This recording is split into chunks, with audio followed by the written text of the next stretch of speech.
On the anniversary of the January 6th insurrection, the White House, under Donald Trump's direction, has launched the most bonkers piece of Trump-washing propaganda you've ever seen, and I have the breakdown of all the lunacy and the backlash for you next.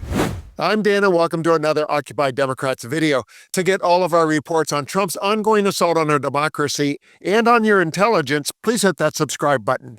The propaganda piece is a new page on the White House website titled J6. It's something that either Trump's dark mind conceived of, or one of his approval-seeking sycophants said, "Sir, I have an idea on how we can perpetuate one of your biggest lies." Among other bizarre things, it says the following. President Trump took decisive action to pardon January 6th defendants who were unfairly targeted, overcharged, and used as political examples. They were not protected by the leaders who failed them. They were punished to cover incompetence. On his first day back in office, January 20th, 2025, President Trump issued sweeping blanket pardons and commutations for nearly 1,600 patriotic Americans prosecuted for their presence at the Capitol, many mere trespassers or peaceful protesters treated as insurrectionists by a weaponized Biden DOJ. He fully pardoned most, commuted sentences, and ordered immediate release of those still imprisoned, ending years of harsh solitary confinement, denied due process and family separation for exercising their First Amendment rights. Thousands of Americans paid the price for political failures they did not create. Since January 6, 2021, Nancy Pelosi spent over 3 years and nearly $20 million in taxpayer funds on her partisan select committee, producing a scripted TV spectacle to fabricate an insurrection narrative and pin all blame on President Trump. Video and audio recordings, including unaired HBO footage from her own daughter, show Nancy Pelosi repeatedly acknowledging responsibility for the catastrophic security failures, admitting, "We have totally failed, and I take full responsibility for not having the National Guard pre-deployed, despite intelligence warnings and President Trump's offers of troops that were ignored under her leadership as Speaker." We have responsibility, Terry. We did not have any accountability for what was going on there, and we should have. This is ridiculous. You're going to ask me in the middle of the thing when they've already breached the inaugural stuff that should we call the Capitol Police? I mean the National Guard? Why weren't the National Guard there to begin with? They thought that they had sufficient resources. That is not a question of how they had. They don't know. They clearly didn't know, and I take responsibility for not having them just prepare for more. What that nonsense leaves out is additional context can easily be found out by any truth-seeking idiot with access to the internet. In fact, this idiot easily found this so you can decide for yourself. Breaking overnight, never-before-seen documentary footage of Nancy Pelosi responding to the January 6th insurrection. Why weren't the National Guard there to begin with?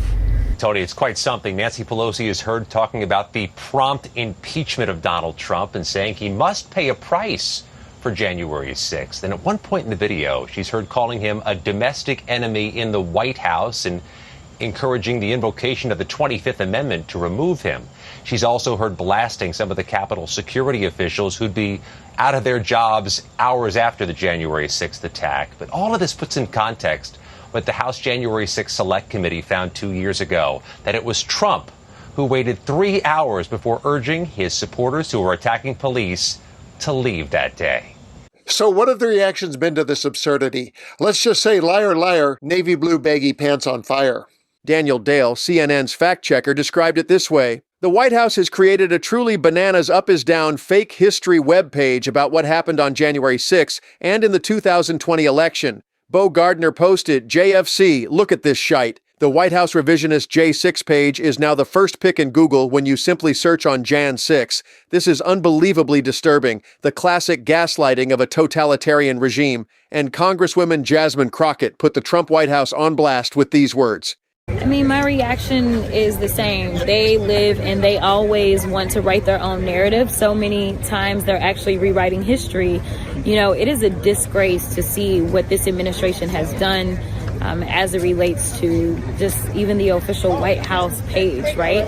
They rewrote history on that page and trying to pretend as if the victims were those that were incarcerated on that day. So listen, all I've got to say is that the American people are smart. We're seeing that they are paying attention. We're seeing that they're fed up, whether you talk about no kings or whether you talk about the election results that we have seen across this country. We know that in this moment, the American people are not satisfied. Not only are the polls showing that, but we're showing up and showing them that. And so I just want people to keep having faith.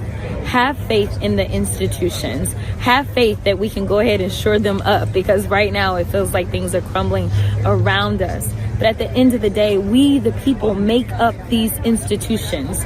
And so if we lose faith, then we will lose everything. So on this day, as we remember how bad of a day it was in our nation, as we look at those images, also recommit yourself to making sure that we never see another day like that, and we never see another leader that would instigate this type of travesty on our country. Okay, thank you, Congresswoman. This ridiculousness does not hold up to any logic. Through one side of his lying face, Trump says the protesters were peaceful and he pardoned all of them. But here he blames Pelosi for failing to summon soldiers. Wait, what? Soldiers for a peaceful demonstration? Instead of trying to unwind his twisted mind, I'll let Pelosi represent herself with her words from today.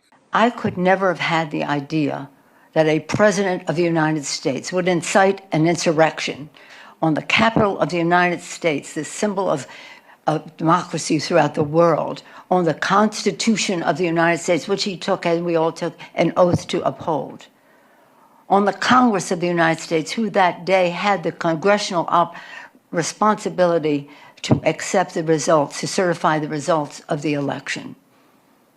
The list goes on. And today, that president who incited that insurrection continues to lie about what happened that day.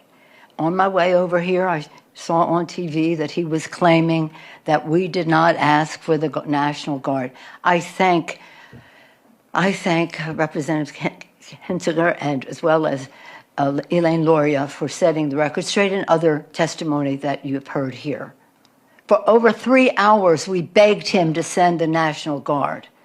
He never did it. He took joy in not doing it, was savoring that. And right now, he was saying on TV today, I wanted to send it, they just wouldn't do it. His own Secretary of Defense, acting Secretary of Defense, testified under oath against what the president is saying today. Maybe not in public, but under oath. God forbid that they ever put this president under oath. His people know never to do that, because who knows what will happen. But what he's saying today, still lying about it, is an insult to the American people. Good thinking people in our country, and I believe in the goodness of the American people.